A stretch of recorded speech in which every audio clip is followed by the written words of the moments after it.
স্বামীকে আপনি হারিয়েছেন, আপনার দেওরকে আপনি হারিয়েছেন, এখন আপনাকে এবং আপনার ছেলেকে মেরে ফেলার কথা বলছে এই কাদের মোল্লারা। এই সাহসটা পাচ্ছে মমতা বন্দ্যোপাধ্যায়ের জন্য।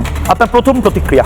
3-4 দিন ধরে আপনাদের এই রিপাবলিক বাংলাতে, জবাব চাই বাংলাতে আমি এসেছি এবং আমার ছেলে, যে 6 বছর ধরে রাজ্য সরকার এই 3টে নৃশংস মৃত্যু, মানে পুরো হত্যালীলা যে চালিয়েছিল শেখ শাহজাহান এবং কাদের বাহিনীরা, পুরোপুরি সরকার ধামাচাপা দিয়ে দিয়েছিল।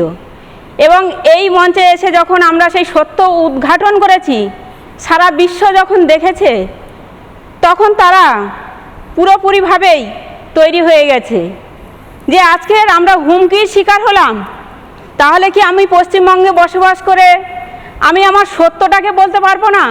আমি কি ন্যায় বিচার পাবো না? আমি কি বিচারের আশা করতে পারি না?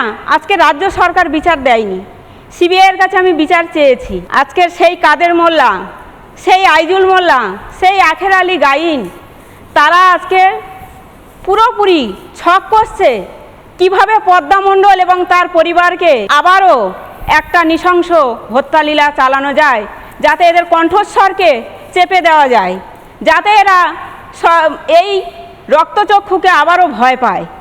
তারা এমনকি সুপারি কিলার পর্যন্ত লাগানো হচ্ছে যে এদেরকে মেরে দেওয়ার জন্য।